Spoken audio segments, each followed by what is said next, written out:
me rends compte quand même qu'au plus moi je m'offre telle que je suis, voilà, de manière sensuelle, charnelle, vraie, au plus en face, il y a un effet miroir. Hein. Nous sommes responsables de notre propre jouissance.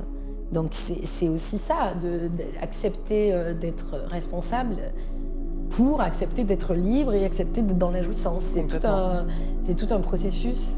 Avoir des enfants et continuer à être dans la joie, dans la jouissance, etc. Le seul secret, c'est d'accumuler les rôles et de jouer avec, mais certainement pas d'en effacer un, ça ne marche pas. Est-ce que tu penses qu'il y a une vertu à suivre ses fantasmes ou à garder ses fantasmes dans son imaginaire? Ce serait quoi ton point de vue? Ah, céder ou ne pas céder à la tentation, telle est la question. Ouais.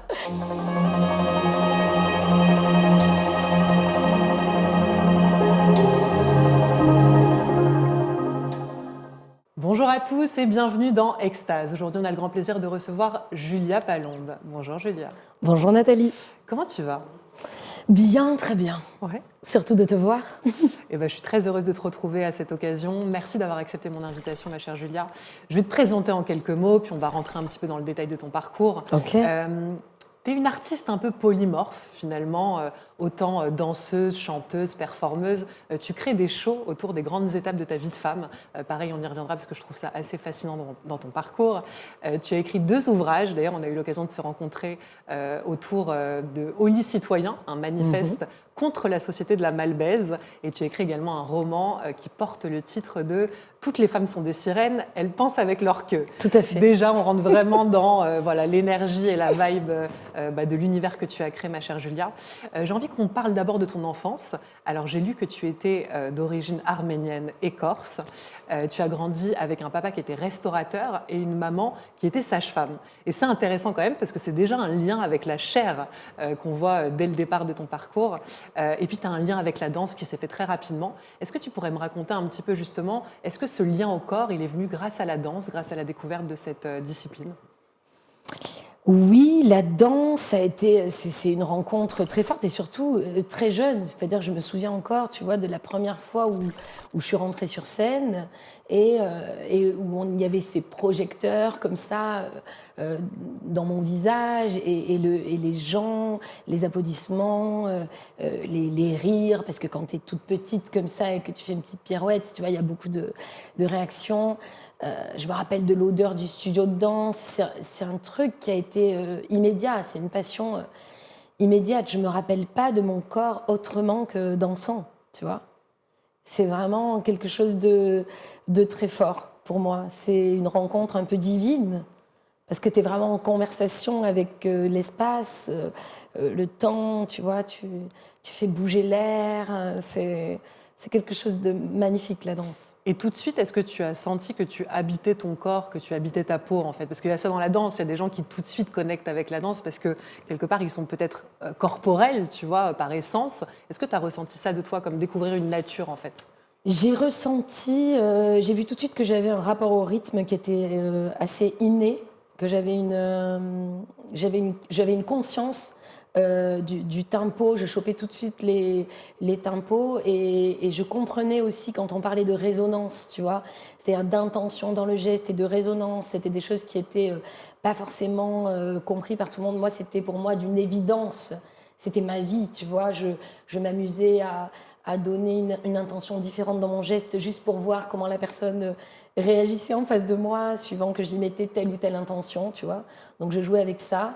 Et je ne me suis jamais posé la question, est-ce que j'habite mon corps ou est-ce que je ne l'habite pas? Je pense que je l'ai habité tout simplement et qui m'a semblé agréable. Ouais, c'était agréable. Après, la danse, c'est très exigeant, comme tu le sais. Donc il y avait des choses... j'étais pas quelqu'un vraiment de prédestiné à être une danseuse professionnelle.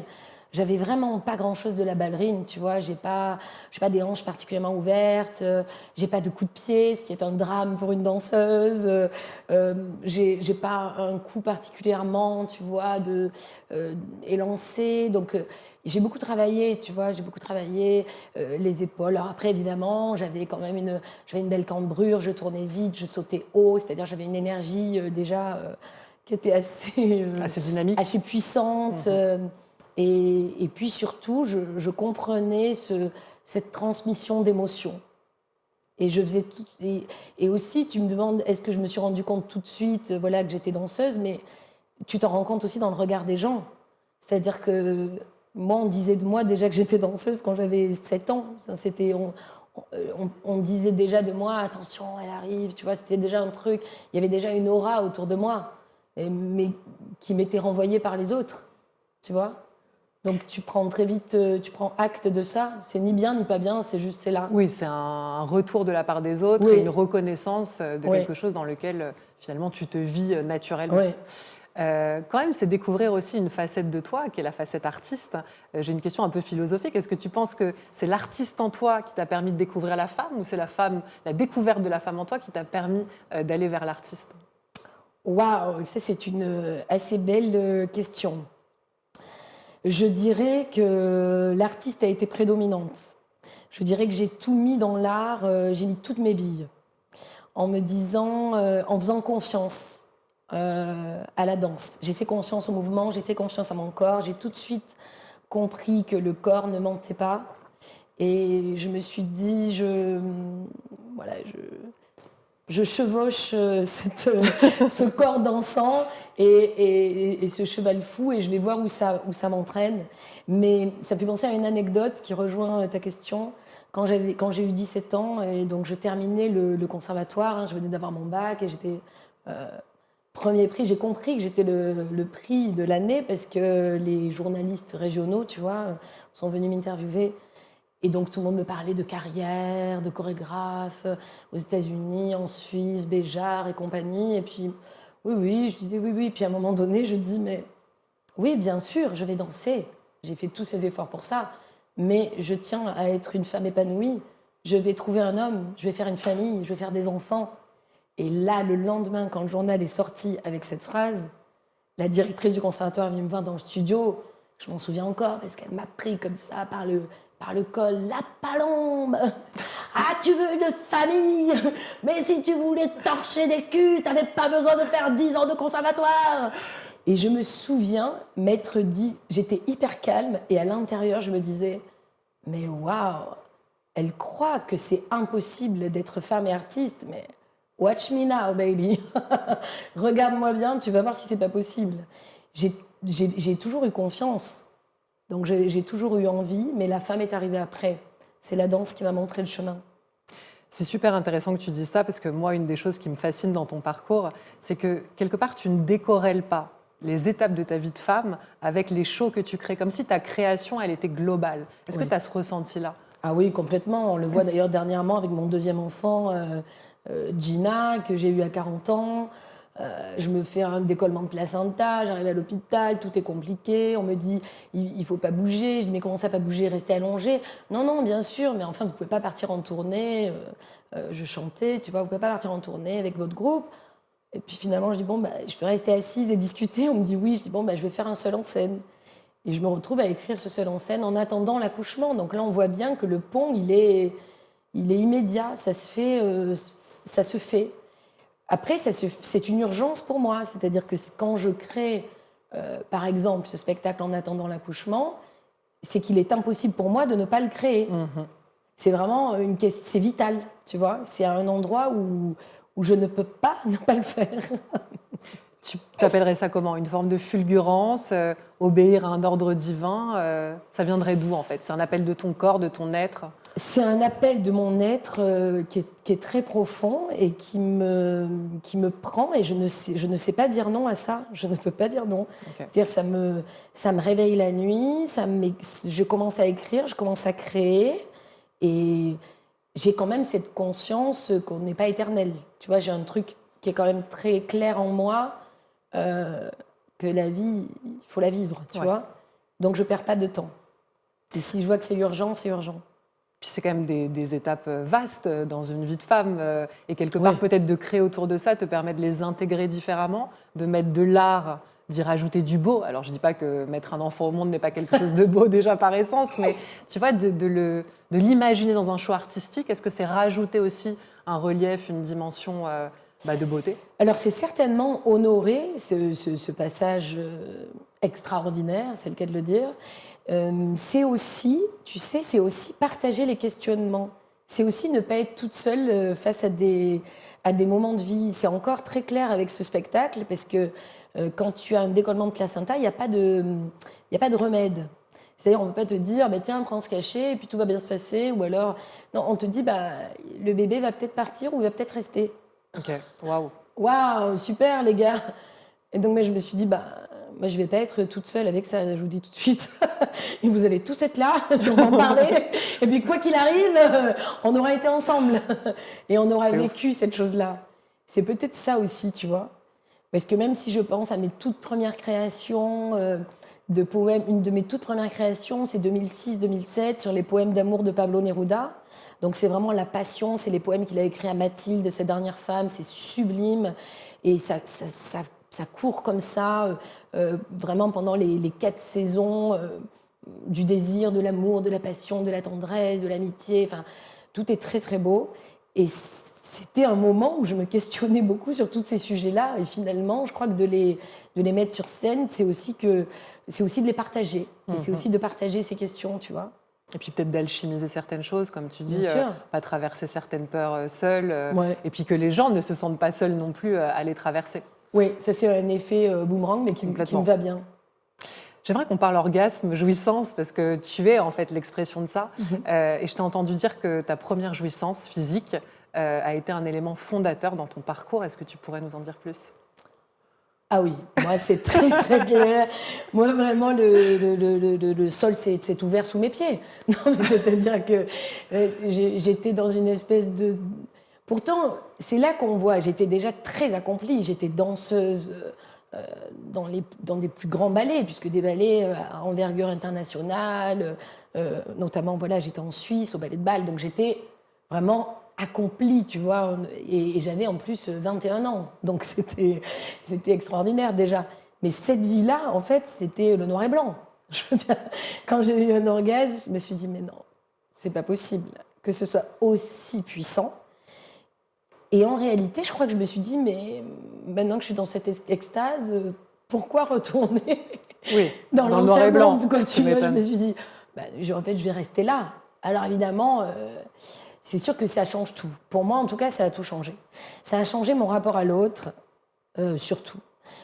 Parce que la jouissance, l'orgasme a été possible parce qu'il y a eu une autorisation de jouir, se donner le droit de jouir.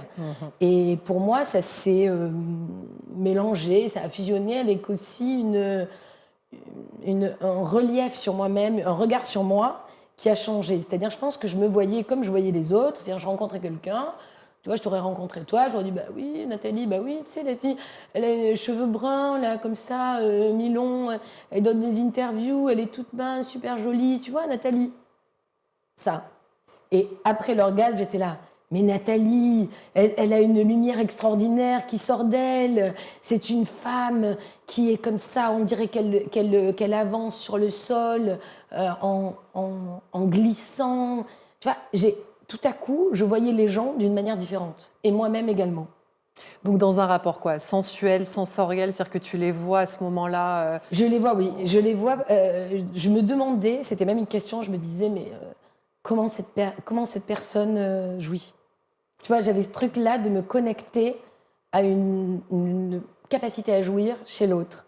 Donc, je ne voyais plus du tout les détails. Je ne me rappelais même plus si la personne, elle avait les yeux marrons, vert, bleu. Chose qui était, avant ça, très important. Quand je regardais quelqu'un, enfin, très important, je veux dire, c'est comme ça que j'avais appris à regarder les gens. Tu vois, je regardais l'enveloppe extérieure. Le premier avis, c'est comment tu jouis. Et maintenant, c'est comment cette personne jouit. Je vois une vibration, je vois autre chose. Donc ça, c'est ce que tu fais. En fait, tu canalises la jouissance chez l'autre. Tu continues à faire cet exercice-là. Je sais pas, tu es dans le métro, partout. Ah non, mais c'est devenu une seconde version de... Enfin, c'est devenu comment dire, quelque chose de naturel. C'est même plus un exercice. Je suis branchée sur cette onde-là. C'est ta lecture, en fait. C'est ma lecture. Et d'ailleurs, j'oublie parfois les prénoms, les gens sont hyper... Mais j'oublie pas la couleur ou la manière de jouir, jamais. Et est-ce que tu t'es déjà trompée quelque part en imaginant quelqu'un jouir d'une manière, oui. Peut-être en le vivant avec cette personne, de te dire, finalement, on n'était pas tout à fait dans le vrai. Oui, je me suis complètement trompée plein de fois, mais c'est ce que j'aimais bien, parce que j'aime bien justement voilà, la surprise et aussi, aussi c'est une façon de prendre, comment dire, de réaliser la richesse de l'humain. Et qui peut, une personne peut montrer une couleur ou montrer avoir une douceur et puis se révéler au lit dans Plus une intense. animalité folle, voilà, qui n'était pas visible. Mais je me rends compte quand même que au plus moi je m'offre telle que je suis, voilà, de manière sensuelle, charnelle, vraie, au plus en face, il y a un effet miroir hein, qui est comme ça. Les gens ont vraiment tendance à être avec moi vrai et charnel Et libéré. et libéré. J'aimerais bien qu'on puisse peut-être donner quelques conseils aux gens qui vont regarder cette émission. Je pense que jouir chez toi, évidemment, c'est dans un autre domaine que celui de la sexualité. C'est ramener à la vie, finalement. C'est jouir de chaque instant. C'est choisir des projets qui nous font jouir. C'est vivre, finalement, cette extase. Et c'est comme si ton corps avait donné un niveau aussi pour dire, en fait, tu peux monter jusque-là. Exactement. Est-ce qu'aujourd'hui, déjà, tu as l'impression de jouir dans tous les domaines finalement. Quand tu cuisines, est-ce que tu jouis? Quand tu crées un projet, est-ce qu'il y a cette jouissance-là? Et comment on pourrait, je sais pas, donner quelques conseils aux gens pour qu'ils puissent davantage vivre justement dans cette jouissance? Oui, c'est vrai, je me considère complètement dans la jouissance, dans l'extase. Je suis en équilibre dans le déséquilibre de manière permanente, tu vois. C'est vraiment cette idée aussi de danser. Il y a des phrases comme ça, hein, de danser sous la pluie, de danser entre les gouttes. Bon, ben, c'est un peu cette idée-là. Et d'ailleurs, c'est une société qui est tellement anxiogène que de te dire comme ça, oui, je suis une femme comblée, Ouais. ça me met presque un peu mal à l'aise, tu vois. Mais évidemment que ça ne veut pas dire nier. Il y a beaucoup de gens qui ont un frein aussi avec la jouissance parce qu'ils ont l'impression qu'avec tous les malheurs du monde, c'est un peu honteux de prendre son pied, tu vois. Ou alors, donc, évidemment qu'il ne s'agit pas de nier les difficultés et que j'ai ma part de drame comme nous tous. Bien sûr. Et que si on se met à faire un concours de qui a le plus de drames, personne ne va gagner. Parce qu'on est, voilà, on est des humains et on est traversés par des horreurs. Néanmoins, c'est un choix d'être dans la jouissance, c'est choisir la joie comme cheval de Troie dans cette vie, tu vois. Complètement. Et le conseil... Non, mais la jouissance n'est pas un déni, en tout cas. Non, mais c'est un choix. Il faut le vouloir quand même. Ça ne tombe pas du ciel. C'est pas un truc. Il faut le vouloir. Il faut avoir envie de déconnecter aussi complètement son cerveau, qui parfois est dans un truc intellectuel tellement fort, qui nous empêche de ressentir. Parce que la jouissance, c'est lié à notre sensualité. Notre sensualité, c'est être à l'écoute de nos 5 sens. Donc, le premier des conseils, ce serait ça, d'écouter. Tu vois, d'écouter le silence, de goûter, de toucher, de se toucher. Enfin, c'est que ça. Là, en ce moment, par exemple, je pratique des respirations le matin, tu vois. Donc, il y a des espèces de respirations qu'on a maintenant. Il y a tellement de programmes à notre disposition, tu vois. Donc, sans rentrer dans les détails, mais c'est vraiment juste des exercices de respiration. Mais pourquoi? Pour justement être connecté à mon corps, à mon entourage, comme ça, de reconnecter avec le souffle vital. Je crois que c'est le seul chemin. Et puis finalement, c'est intéressant parce que de par ce désir sexuel qui se crée là dans notre bas-ventre, aujourd'hui, il y a beaucoup de traditions, je pense comme ça aux exercices autour de la Kundalini, mais de faire monter finalement, tu vois, l'énergie et qu'elle nous transcende. En fait, il y a un petit peu cette notion-là et ça peut arriver dans plein d'espaces. Je sais que les endroits chauds et moites, c'est pas pour rien que même la sexualité, on retrouve ces codes-là. Quand on vit, je sais pas, 1 heure dans un hammam, il se passe quelque chose pour le corps. Il y a un déploiement, on peut sentir justement cette énergie érotique grimper, tu vois, et jusqu'en haut, jusqu'à l'esprit. Bien sûr, c'est-à-dire effectivement, on a comme un thermomètre chacun. Donc, et il faudrait ne jamais oublier qu'on est le propre, comment on dit, marionnettiste de tout notre être. Donc, on a la main sur cette chose-là. Je crois qu'il y a aussi beaucoup de personnes qui ont du mal à se responsabiliser Quant à la jouissance, on entend aussi beaucoup, soit sexuellement, c'est un mauvais coup, il était nul, il était comme ci, comme cela, ou même dans la vie, dans une jouissance plus globale, on entend beaucoup, ah oui, mais je ne peux pas être heureuse parce que cette personne qui est avec moi me gâche mon plaisir ou je ne sais pas quoi. Mais nous sommes responsables de notre propre jouissance. Donc c'est aussi ça, d'accepter d'être responsable pour accepter d'être libre et accepter d'être dans la jouissance. C'est tout un processus.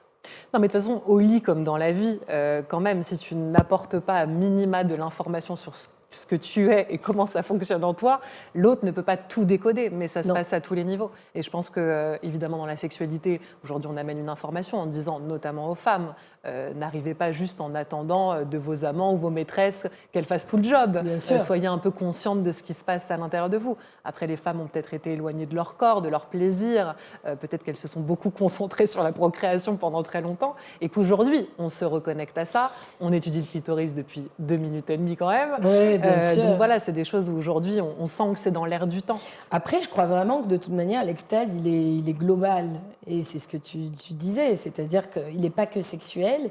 Et si on prend tout simplement cette idée d'extase, c'est quand même d'être profondément au présent. Et d'être profondément au présent, terriblement vivant, c'est être conscient qu'on est mortel. Mmh. Et évidemment, cette chose-là, elle n'est pas perçue de la même façon par nous tous. Alors moi, c'est vrai que j'ai été confrontée à la mort très jeune, puisque j'ai perdu mon père quand j'avais 9 ans. Okay. Et mon père est mort brutalement, et tout à coup, il devient évident, en tout cas pour moi, peut-être il y en a d'autres qui se seraient renfermés, mais pour moi, tout à coup, il devient évident qu'il faut vivre. Et que, comme disait Baudelaire, quelle heure est-il ? Il est l'heure de s'enivrer, de vin, de poésie ou de vertu. Enivrez-vous.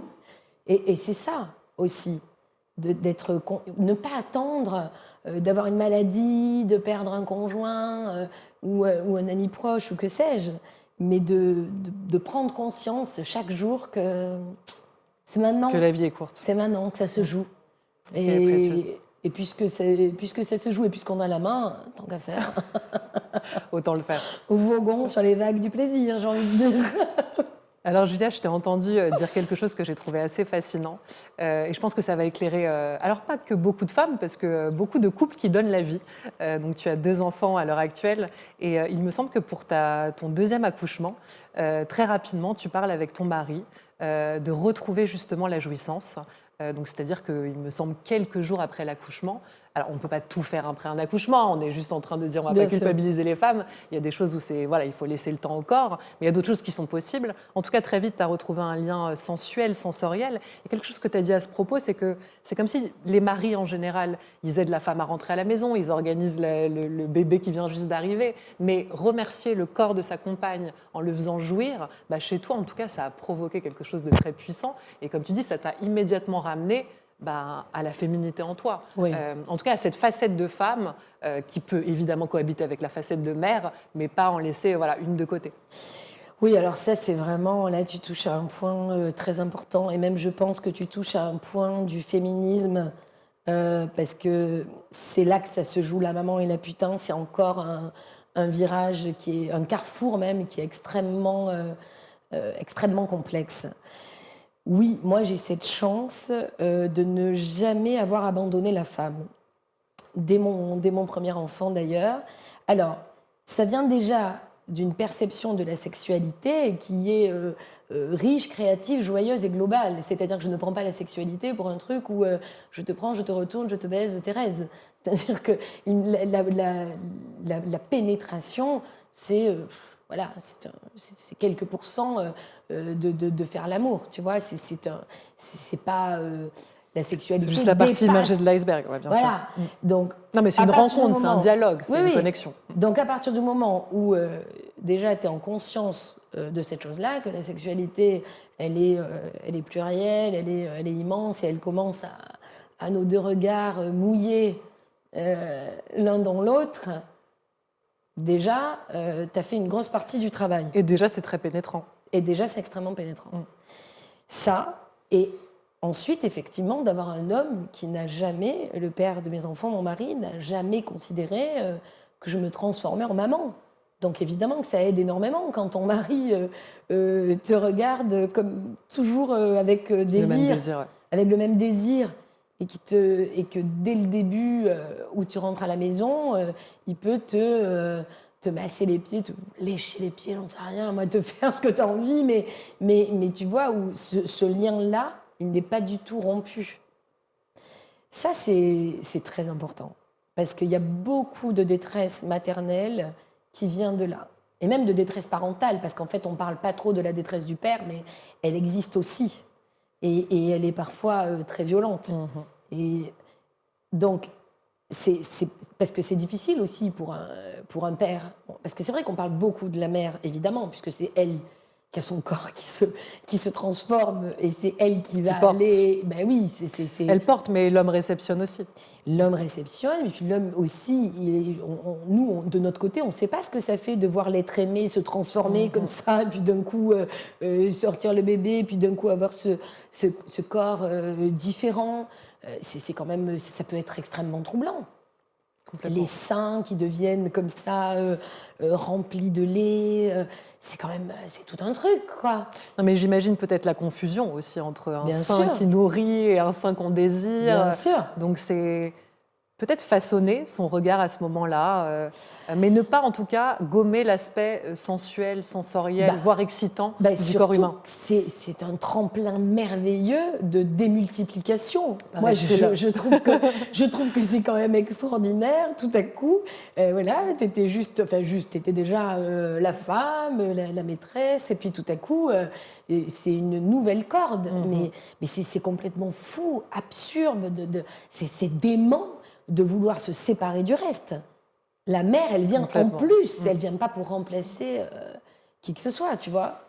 Mais c'est aussi à l'homme de le voir comme ça, parce que si l'homme il commence à gommer aussi tout ce qui faisait la femme, le désir, effectivement, ça va être compliqué de faire résonner cet endroit-là de soi-même.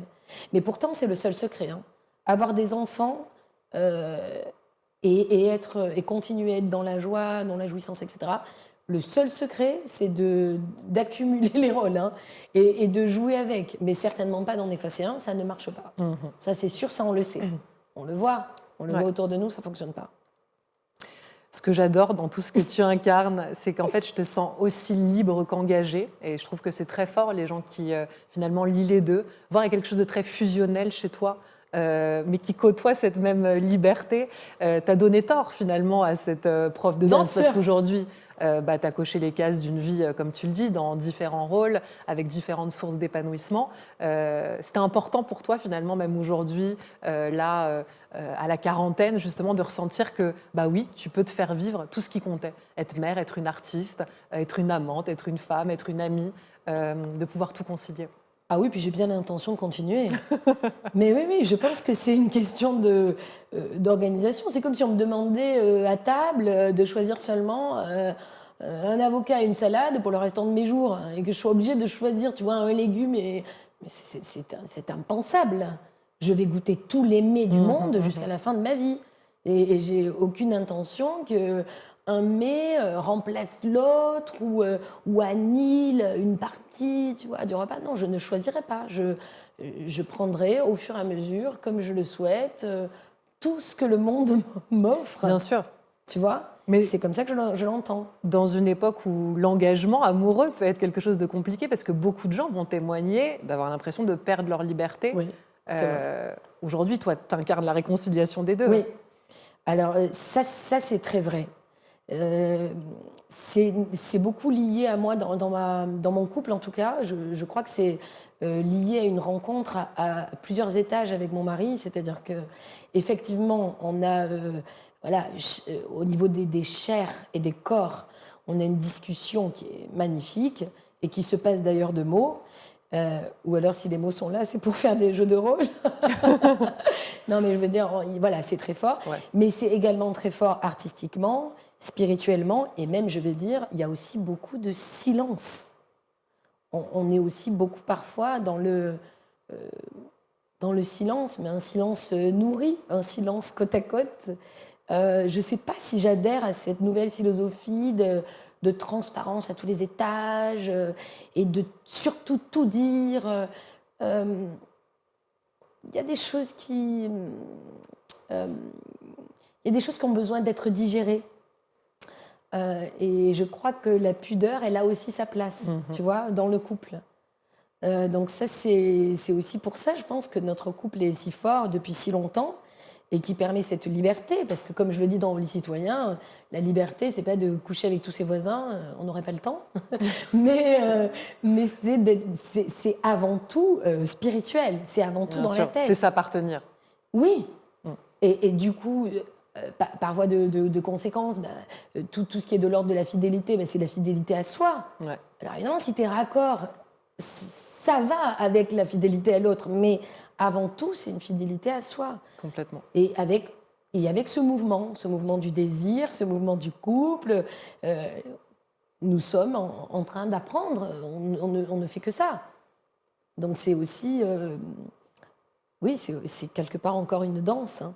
Non, puis avoir du discernement. J'aime bien la notion de transparence dont tu parles, que j'ai toujours trouvée personnellement infantilisante. C'est-à-dire qu'il y a un côté, comme quand tu devais tout répéter à tes parents, et encore que, on ne répétait pas tout. Mais ce côté où dans un couple, dès qu'il y a un doute, quelque chose te traverse, instaure, tu es censé en discuter avec l'autre. Mais déjà, discute-en avec toi dans un premier temps, et on verra dans un deuxième temps ce qui appartient au couple. Voilà, ce qui est intelligent ou pas de livrer. Exactement. Il y a des choses qui ne le sont pas, il y a des choses qui abîment, il y a des choses qu'on n'a pas à savoir. Mais j'aime beaucoup cette notion de, en effet, être fidèle à soi et dans un premier temps s'appartenir à ce que l'on est, tout en étant dans un prolongement de s'engager à l'autre, parce que rien de plus beau. Ouais. Je crois qu'avec ton mari Serge, ça fait un bout de temps que ça dure et que c'est... Oui, là, ça fait 20 ans, je sais pas. Je compte pas. Pour moi, il est comme au premier jour. Et le fait de lier les compteurs à zéro, tu vois. Le fait de lier la scène ensemble avec votre vie personnelle, est-ce que tu penses que ça rajoute aussi une certaine dimension à votre couple et à ça, votre j'adore. amour ? Moi, j'adore.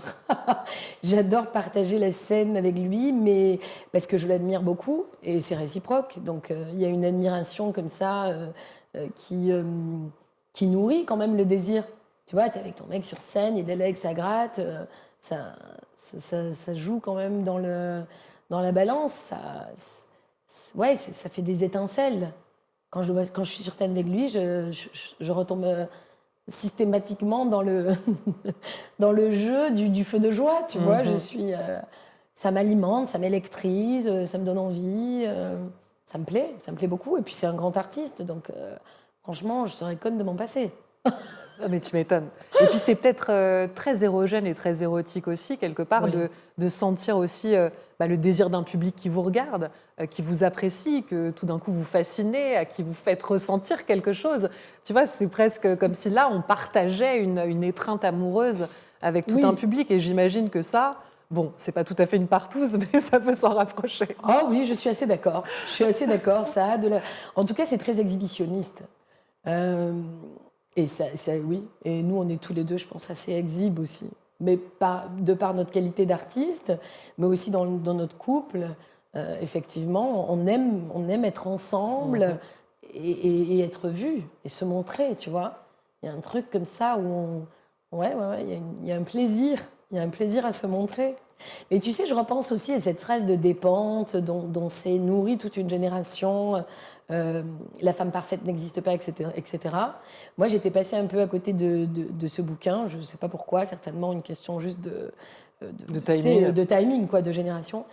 Et donc, je l'ai relu depuis qu'elle fait la une. Il n'y a pas un article qui sort sans avoir cette phrase-là. Donc, je l'ai relu une fois, deux fois, trois fois. Et je me suis dit, c'est marrant parce que moi, je ne l'entends pas comme les autres. C'est-à-dire que moi, pour moi, je suis cette femme parfaite. Tu vois ? Moi, j'ai envie de lui dire, chérie, je suis désolée, moi, elle existe, la femme parfaite, c'est moi. C'est-à-dire que parce que je m'invente ma propre perfection. Je comprends qu'il y ait toute une partie des femmes qui se disent, mais non, elle n'existe pas parce qu'elles voient quelque chose de figé. Elles voient un espèce de portrait robot d'une femme parfaite qui est figée et elles disent, à juste titre, enfin, c'est impossible Et cette femme n'existe pas. Sauf que, de mon point de vue, c'est un portrait, c'est un canevas, tu vois. Et j'y mets ce que je veux. Et donc, pour moi, j'y ai mis mes trucs et je suis dans ma propre perfection. Tu vois ? Non, mais c'est très important ce que tu dis. Parce que je pense qu'on tente de répondre quelque part à des normes, rentrer dans des cases. Ça aussi, moi, j'aime beaucoup ça chez toi. C'est-à-dire qu'on peut te mettre dans aucune case à part la tienne. C'est quand même génial. Est-ce que tu avais déjà ce truc de te dire, moi, sur Terre, j'ai envie de marquer avec mon empreinte à moi? Parce que je sens déjà que j'ai un truc. Tu sais, parfois, on peut se dire, j'ai un truc dans la vie. Est-ce que toi, tu sentais que tu avais ce truc? Et est-ce qu'aujourd'hui, tu mesures, en fait, finalement, l'empreinte qui appartient juste à la case que tu as créée? C'est aussi une très belle question. Je crois que je dois remercier quand même mes parents aussi, parce que, tu sais, c'est nature et culture. Alors, on est avec un bagage et on est quand même entouré, en tout cas pendant nos premières années, par nos parents. Moi, j'ai des parents... mon père, c'était quelqu'un quand même, tu vois. C'est-à-dire que, déjà, il ne faisait pas de différence entre un garçon ou une fille. J'étais élevée comme un être humain.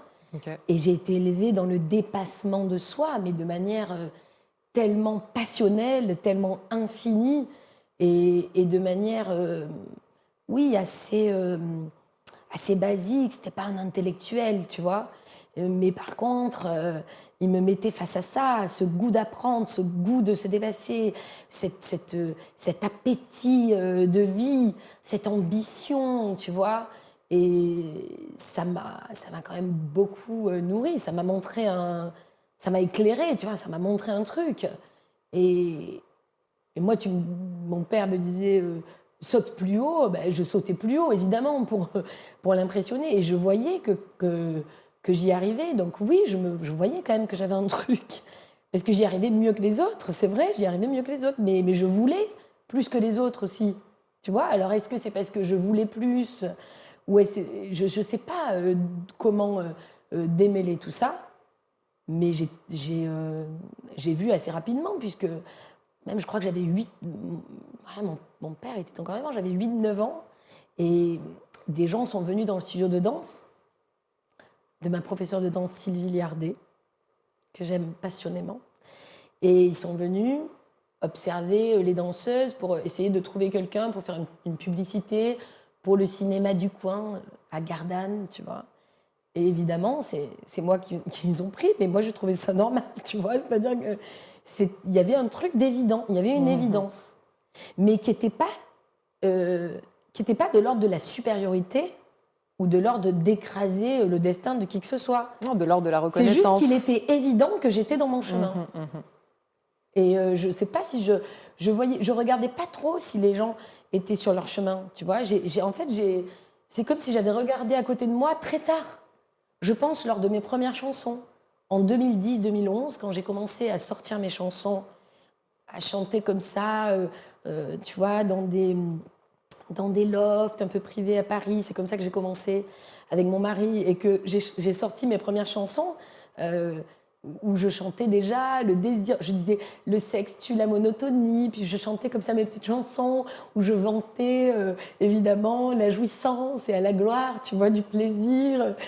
Et moi, je croyais que, tu vois, que tout le monde allait sauter de joie et que tout le monde allait se reconnaître. Et là, quelle n'était pas ma surprise d'avoir une ribambelle de femmes qui font la queue pour me dire « mais moi, je jouis pas, mais comment on fait, mais comment c'est possible, mais qu'est-ce que c'est ?»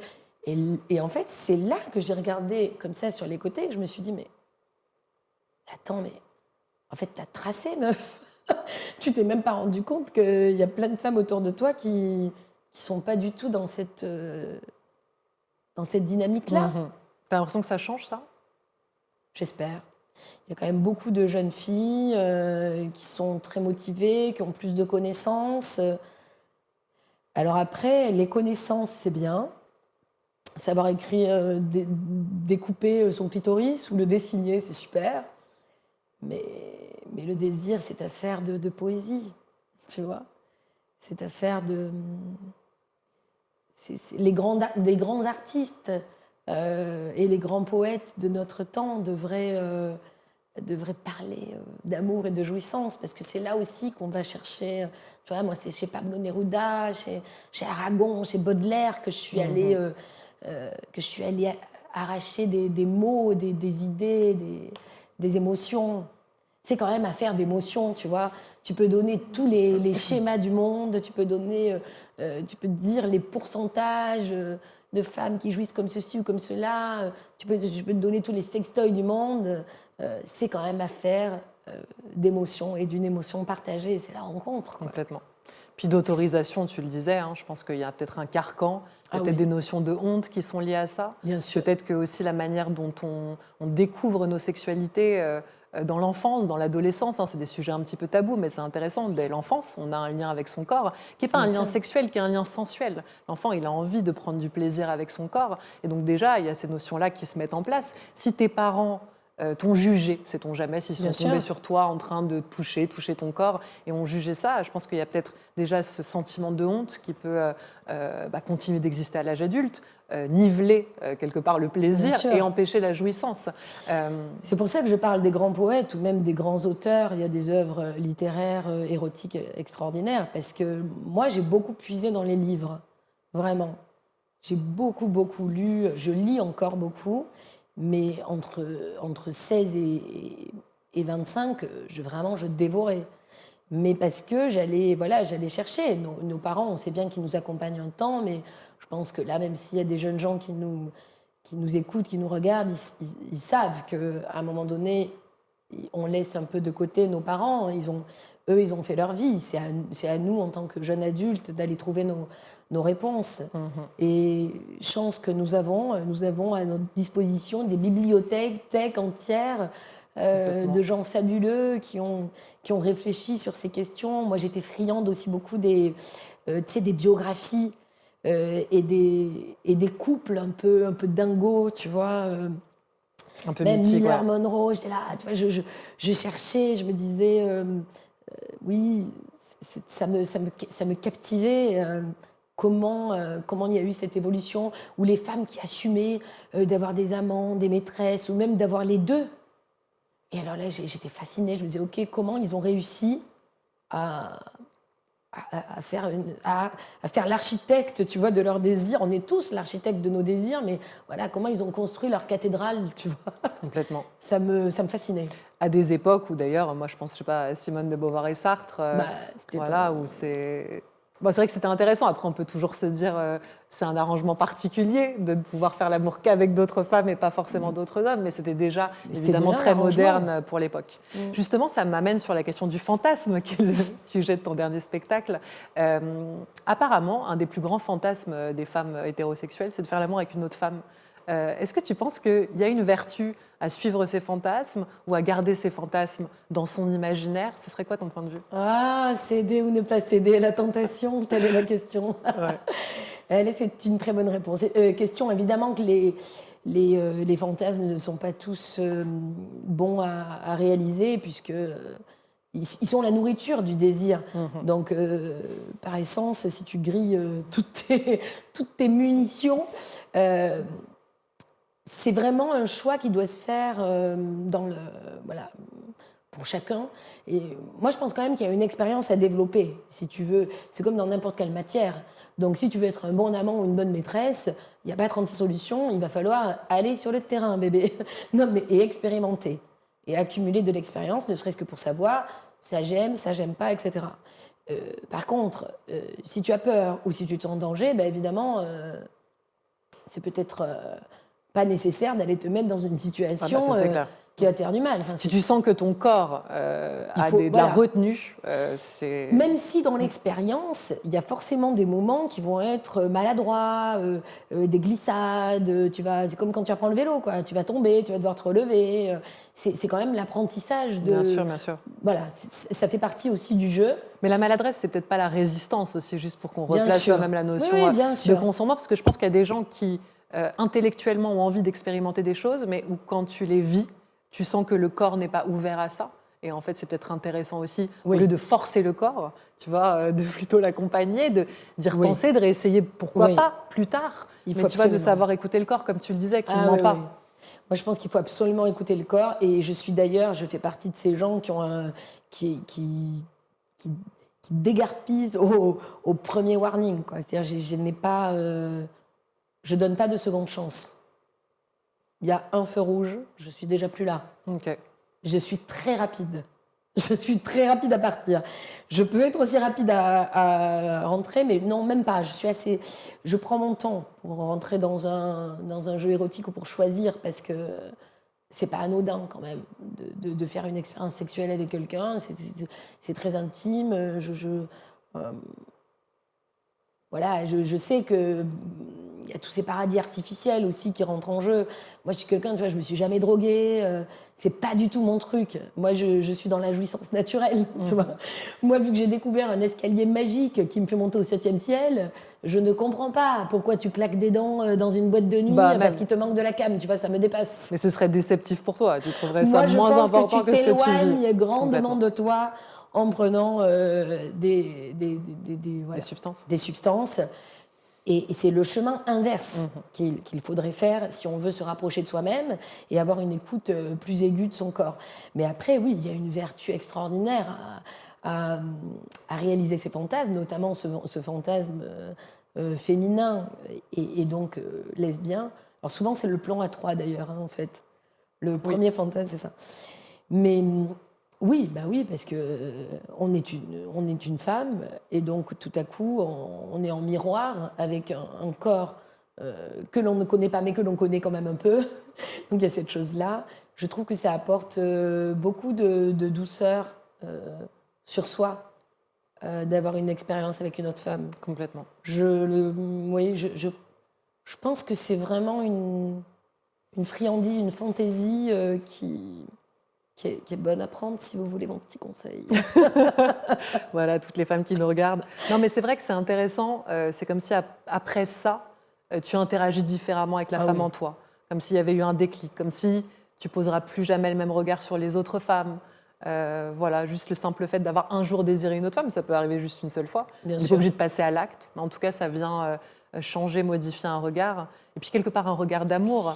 J'ai envie qu'on parle de ça, d'à quel point la jouissance, elle est puissante lorsqu'elle est accompagnée de l'amour, lorsqu'on a le cœur qui bat pour la personne avec laquelle on est en train de vivre ça. C'est pas obligé d'être 10 ans de relation, ça peut être même une nuit, mais quand on est vraiment connecté, tu vois l'importance du choix, t'en parlais il y a quelques instants, finalement peut-être qu'aujourd'hui on veut absolument vivre des extases avec nos corps, mais on oublie la notion de cœur. Qu'est-ce que t'en penses ?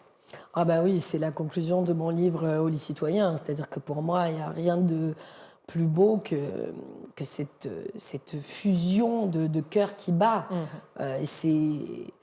C'est évidemment une nourriture qui dépasse toutes les autres, parce que l'amour intègre toutes les facettes qu'on adore, la tendresse, le respect. On veut du bien. Tu sais, en italien, on dit ti voglio bene, je te veux du bien.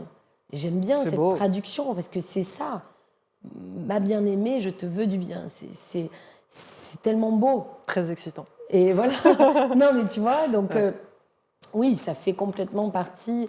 Et c'est intéressant aussi de dire que l'amour, c'est pas le temps qui compte, c'est pas la taille des minutes qu'on a passées ensemble. C'est effectivement une qualité, une émotion, un sentiment qui te prend tout à coup, qui t'enivre et qui rajoute.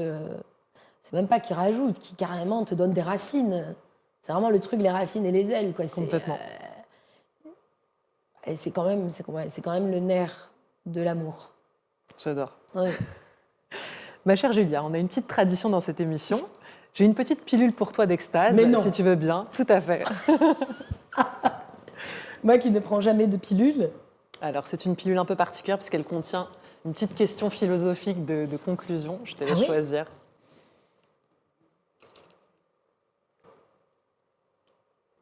La matière que tu aimais, je crois, la matière que tu aimais le plus à l'école. Alors, c'est la philosophie, évidemment. Okay. Même si, oui, c'est vraiment la découverte de la philosophie qui m'a le plus transcendée. Même si moi, j'ai fait l'école avec la danse, en réalité. Et j'avais autant d'heures de cours que d'heures de danse. Okay. Alors là, par exemple, j'ai mon fils qui est au lycée. Et je me rends compte de ce que c'est d'avoir que l'école, tu vois. Tu m'étonnes. Ah oui. Et c'est autre chose. Ouais. Moi, il y avait vraiment une balance. Et j'étais tout le temps dans le studio de danse, tu vois. Mais la philo, ça m'a fait réfléchir sur l'humain. Moi, j'avais quand même cette problématique à la mort de mon père. J'avais une problématique essentielle. Comment aimer son prochain si son prochain est capable de tuer mon père? Comment tu fais? Tu vois? Et donc la philo m'a apporté cette possibilité de tourner autour d'une question et d'observer différents points de vue. Parce que c'est ça qui s'est passé C'est dans ton essentiel. histoire Oui. pour ton papa. Oui. Ok. Et Donc c'est quelqu'un essentiel. t'a enlevé ton père. Oui. Et donc ça a été toute la question de comment aimer l'humain s'il peut Ôter la te vie de faire mon vivre père. ça. Ok. Tu vois? Et donc là, j'ai pu prendre différents points de vue. En fait, j'ai pu comprendre que la réflexion, elle n'était pas simplement comme ça, unilatérale, tu vois, et linéaire. en réalité, et linéaire. Qu'en réalité, je pouvais me déplacer autour. Et ça, c'est très, très important. C'est quand même capital de le comprendre, tu vois. Complètement. Donc c'est pour ça, je crois que la philo m'a tant plu. Est-ce que tu penses qu'aujourd'hui la philosophie t'aide quelque part à toujours comprendre et mieux aimer ton prochain et toi-même?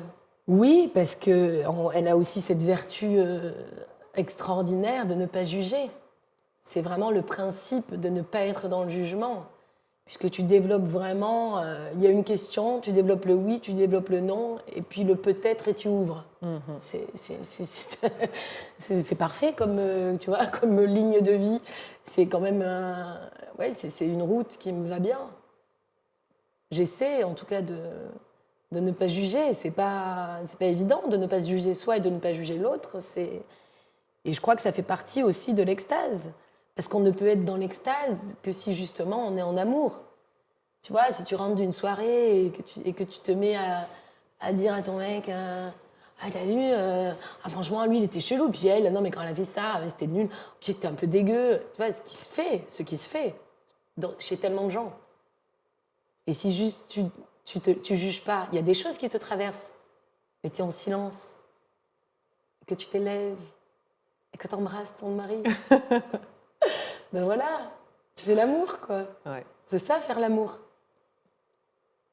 Donc plus de débriefs amoureux, plus de connexion et plus d'ouverture de cœur en tout cas. Oui, ouvrir son cœur et avoir le courage de le fermer pour les choses qui sont moches. Ouais.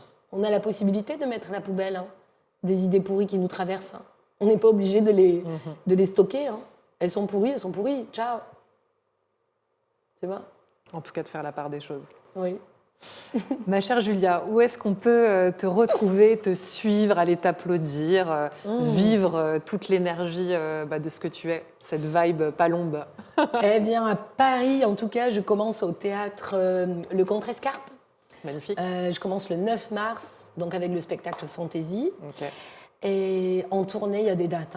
Là, je vais à Lyon, puis après, j'irai à Aix-en-Provence. Donc, il faut juste se connecter sur mes réseaux, je donne tout. Je donne tout, je suis généreuse, Allez-y. je donne. Donc sur Instagram notamment, on peut suivre un peu bien tes sûr. aventures et puis plonger vraiment dans ton monde. Mais en bien tout cas, sûr. en me connectant à toi et en préparant ce moment, j'ai ressenti beaucoup de choses et je te remercie vraiment pour les frissons de vie, de désir évidemment, et qui se sont prolongés dans cet instant vécu avec toi. Je te remercie du fond du cœur d'avoir accepté mon Merci invitation. à toi, beauté. Et puis on vous remercie de nous avoir suivis. N'hésitez pas à liker, à commenter et à vous abonner à notre chaîne. On vous embrasse. À bientôt.